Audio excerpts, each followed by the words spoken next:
so all the process, all of these checkpoints, this checklist that's carried, will be met accordingly, and have been met so far. So there's been no barriers from that perspective. They abide by all the PAC agreed variances, and also they are choosing the property, in this case, 185 Carmarthen. Our understanding is they did look at 2 other properties. The first property that they looked at, unfortunately, had some issues, contamination, and that has been shared with us. They did not share which property that was. And then they did look at another property on Bentley, which, due to the excessiveness about to have to go through from a zoning perspective, just was not feasible at this time. Where was the first one? The first one they would not share with us. No. So, community involvement. Well, that's limited until this very moment now.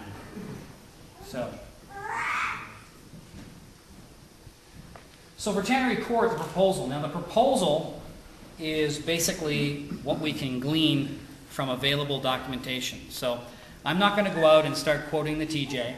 I'm not going to quote other press sources.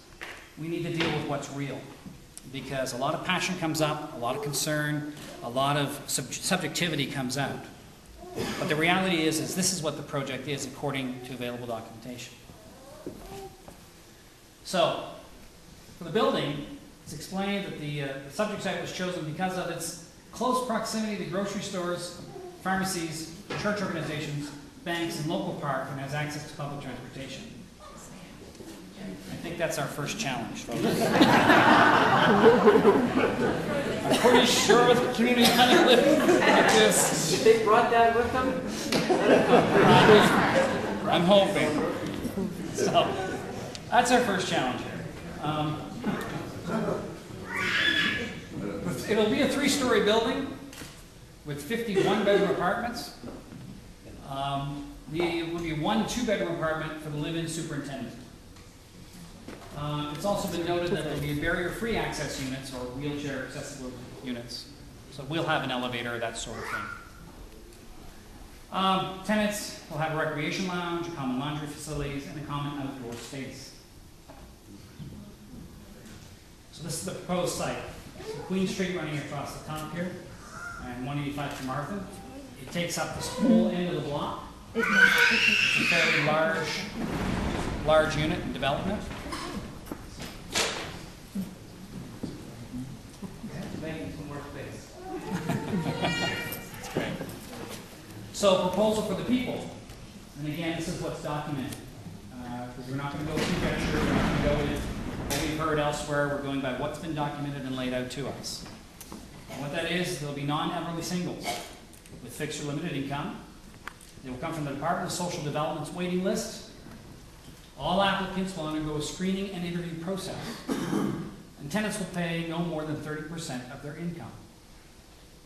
That's what we know. Now, I think many of you have seen things in the paper about who these people are, what they will do, but I think what's important is that we know this information, and we're going to have to engage the developer, the city, and government to get a far clearer understanding exactly what this is.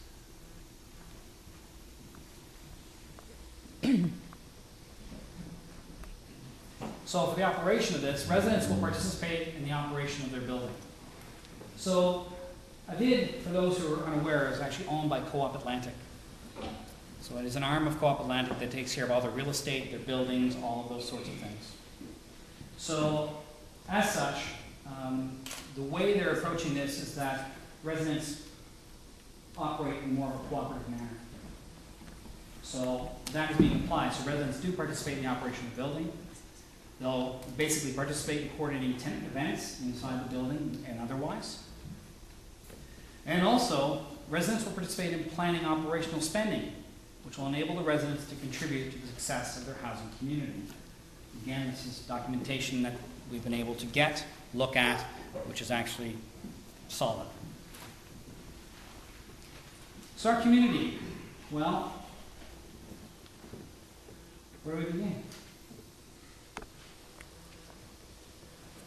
Now, fortunately, we have Kurt Peacock here today. Thank you for inviting me. Where he's at?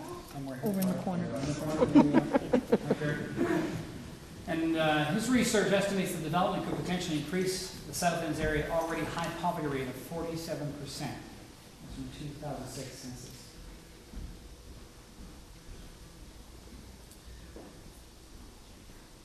We look at this quote. I look at what makes a healthy neighborhood.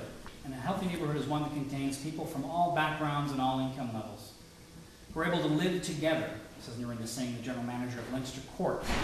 This is a 52-unit mixed income housing complex uptown. I think everybody's aware of this. And low-income people are already part of the community, and they should blend into it. Now, what's interesting about this is, I don't know about yourselves, but I've always found that my exposure to people from all levels of life bring you learnings. How you interact gives you different perspectives. Those perspectives help people grow. Those perspectives help people learn. So the current developments that we have, obviously we see here Leinster Court, beautiful building, again mixed income, St. John nonprofit housing.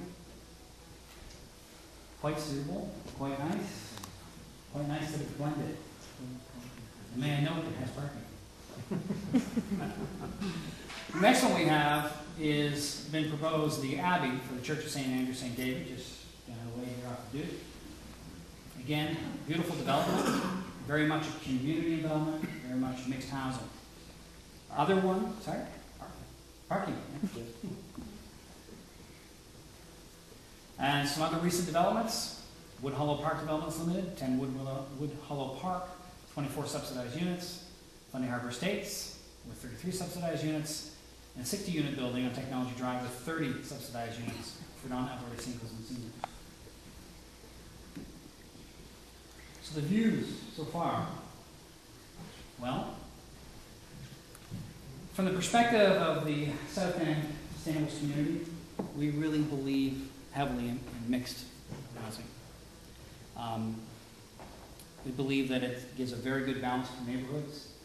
We feel that it helps people kind of step up. For those who may be a little bit too up, to come down. So we feel pretty strongly about this. And some of these quotes come from, for instance, mixed income housing is very preferable to affordable housing that concentrates and isolates poor families. This is from the Bipartisan Millennial Housing Commission in 2002. Also, the Brookings Institution stated, in today's universe of affordable housing, developers, advocates, researchers, planners, and policymakers, one would probably be hard-pressed to find anyone who disagrees with the above statement.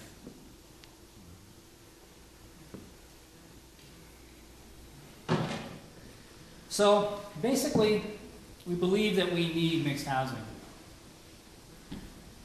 We see a greater need for this, a greater need for the development of this. It has to include families in market value dwellings. I know many of us know families that are struggling.